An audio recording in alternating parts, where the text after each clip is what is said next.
अस्सलाम वालेकुम दोस्तों, उम्मीद है आप खैरियत से होंगे। यूपी में पहले चरण के चुनाव से ठीक एक दिन पहले 3 बड़ी खबरें सामने निकल कर आ रही हैं। एक खबर जिसमें दैनिक भास्कर का एक रिपोर्टर बीजेपी का एजेंट बनकर बीएसपी के एक वरिष्ठ नेता के पास में 50 सीटों की 300 करोड़ में डील करता है। उत्तर प्रदेश में विधानसभा चुनावों के पहले चरण के मतदान के पहले बसपा की सीटों की खरीद फरोख्त को लेकर बड़ा खुलासा हुआ है। एक स्टिंग ऑपरेशन में सीटों की सौदेबाजी का मामला सामने आया है। ये स्टिंग एक स्वतंत्र पत्रकार ने किया है। दैनिक भास्कर इस स्टिंग ऑपरेशन का पूरा वीडियो आपके सामने लेकर आया है। देखिए, आपके कैंडिडेट जीत नहीं पाएंगे, यहाँ खर्चे करेंगे फटेहाल। ठीक है, चुनाव चिन्ह आप ही का रहेगा, टिकट हम अपना आदमी देंगे, उनको आपको दिलाना है। हम मिनिमम क्या 50 सीट की जरूरत है। हम तो इधर समाजवादी में भी कुछ सीट किए हुए हैं। ये बातचीत है बसपा के 50 सीटों पर सौदे की। समझिए, मैं बजट ही मेरे को मिला हुआ है 300 CR का। तो ये सौदा है 300 करोड़ का, जिसमें खरीद फरोख्त हो रही है 50 सीटों की। बरेली और लखनऊ अंदर जो कमिश्नरी है उसमें चाहते हैं हमें टोटल 50 चाहिए। कौन कौन सी कमिश्नरी में? कोई भी हो, हम अपने आदमी को अपने हिसाब से कर लेंगे एडजस्ट। अच्छा। और जिता भी लाएंगे। देखिए, कभी भी मैं आपका सोच सौदा सिर्फ सीटों का ही नहीं है, बल्कि कैंडिडेट को जिताने की भी पूरी गारंटी है। आपकी सही है। ये बात कैसे, मतलब वो क्या होगी?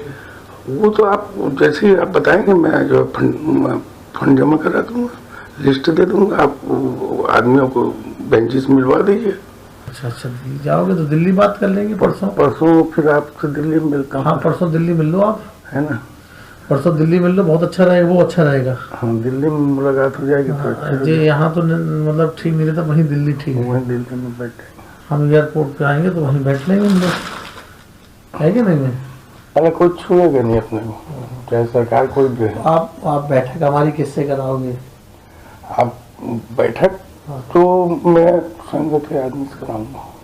सीट तो हम बेच रही दी थी बहन जी, कि नहीं बेच रही आपने बेचने में क्या दिक्कत है? हाँ, हम तो रोल वाले हैं। नहीं, बनने के बाद आपका रोल तो हमारा साथ रहेगा। रहेंगे फिर। नहीं, हम कल छोड़ परसों बैठेंगे। परसों रात में 10 बजे बैठेंगे और कल परसों रात में फैसला भी ले लेंगे। चलो, हम करते हैं वैसा। तो कर लो भाई, हम करते हैं 100% भाई, सब करते हैं। छोटा सा काम थोड़ी है। नहीं, छोटी सियासत में बहुत छोटी है। नहीं तो फिर अलग अलग कैंडिडेट आ जाए। अलग अलग आप 50 अलग अलग विधानसभा के नाम दे दो, या आप बोलो, मैं लिस्ट बना दे देता हूँ। वो सबसे बेस्ट है। हम करते हैं भाषा, हम करते हैं परसों।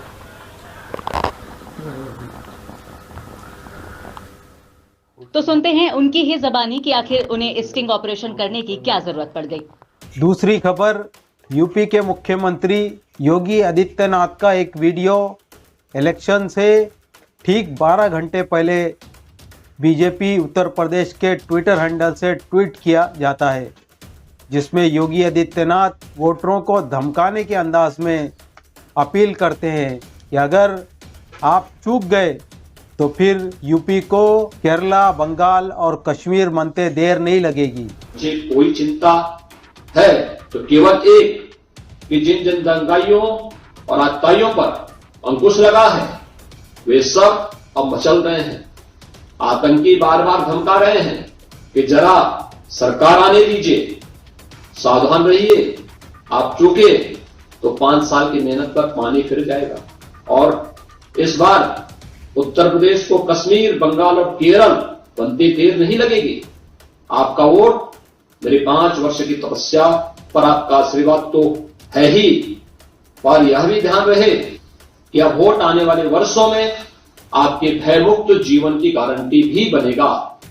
और तीसरी बड़ी खबर हमारे प्रधानमंत्री के ताल्लुक से है, जिनका एक इंटरव्यू कल शाम में 9 बजे NI को दिया गया। वो इंटरव्यू चुनाव से ठीक 12 घंटे पहले पूरे देश की मीडिया ने लाइव दिखाया वो इंटरव्यू नहीं बल्कि वर्चुअल कॉन्फ्रेंस थी जो कि 70 मिनट चली, जिसमें प्रधानमंत्री ने बीजेपी हुकूमत के गुणगान गाए और वोटरों को रिझाने की कोशिश की। इन खबरों के ताल्लुक से किसी भी न्यूज़ चैनल के अंदर आप उस तरह की रिपोर्टिंग नहीं देखेंगे जिस तरह से रिपोर्टिंग करना चाहिए थी। ये सरासर चुनाव आचार संहिता का उल्लंघन है। आसपास में कुछ न कुछ पॉजिटिव होता हुआ दिख रहा है तो फिर एक विश्वास बनता है कि वहाँ हो रहा है तो कल मेरे यहाँ भी होगा। गरीब को घर उसको मिल गया तो कल मुझे भी गरीब हूँ, मेरा घर इस बार लाइन नंबर नहीं लगा लेकिन कल मुझे मिलेगा, ये विश्वास पैदा होता है। और इसके कारण भारतीय जनता पार्टी के कल्चर में जहाँ भी हमें स्थिरता के साथ काम करने का मौका मिला है वहाँ एंटी इनकम्बेंसी नहीं, प्रो इनकम्बेंसी का माहौल होता है। और भारतीय जनता पार्टी हमेशा प्रो इनकम्बेंसी को लेकर के चुनाव में अधिक ताकत से उभर करके आती है। हम सबको पता है कि चुनाव से 48 घंटे पहले हर तरह का प्रचार प्रसार थम जाता है। उसके बावजूद भी आप देखेंगे उत्तर प्रदेश के सीएम योगी आदित्यनाथ और हमारे प्रधानमंत्री दोनों ने भी एक वीडियो अपील के जरिए से आचार संहिता का उल्लंघन किया। उसके बावजूद भी चुनाव आयोग ने अभी तक कोई एक्शन नहीं लिया। कायदे से तो जैसे ही ये वीडियो सामने आए तो चुनाव आयोग को फौरन इस पर संज्ञान लेते हुए नोटिस जारी करना था। उस वीडियो के प्रचार और प्रसारण पर रोक लगानी चाहिए थी, मगर चुनाव आयोग ने ऐसा कुछ भी नहीं किया। हम आपको शुरू से बता रहे हैं उत्तर प्रदेश में चुनाव की आचार संहिता लगी है। इसके बाद से ही बीजेपी के वरिष्ठ नेता जिसमें अमित शाह भी है, उसके अलावा योगी आदित्यनाथ भी हैं, उन्होंने बार बार चुनाव आचार संहिता का उल्लंघन किया। उसके बावजूद भी चुनाव आयोग ने कोई एक्शन नहीं लिया। बार बार चुनाव को हिंदू मुस्लिम करने की कोशिश की गई, सांप्रदायिकता को भड़काने की कोशिश की गई। उसके बावजूद भी चुनाव आयोग ने कोई एक्शन नहीं लिया। अगर इस तरह का मामला कोई दूसरी पार्टी करती, समाजवादी पार्टी या फिर कांग्रेस की करती, तो फिर हम देखते कि किस तरह से चुनाव आयोग आनन फानन में एक्शन लेकर नोटिस जारी करता। एक वो दौर था जब 1975 में इंदिरा गांधी प्रधानमंत्री थी और इंदिरा गांधी की रैली में अधिकारी उनके चुनाव का कुछ काम कर रहे थे, तो चुनाव आयोग ने उस पर सख्त एक्शन लेते हुए इंदिरा गांधी का इलेक्शन रद्द कर दिया। उसी के नतीजे में इंदिरा गांधी ने देश के अंदर इमरजेंसी लगा दी। 2017 में राहुल गांधी ने एक चैनल को इंटरव्यू दिया था। उस इंटरव्यू के मंजरे आम पर आते ही चुनाव आयोग ने फौरन उस पर एक्शन लेके राहुल गांधी को और उस चैनल को भी नोटिस जारी किया। उस इंटरव्यू के प्रचार और प्रसार पर भी रोक लगा दी थी।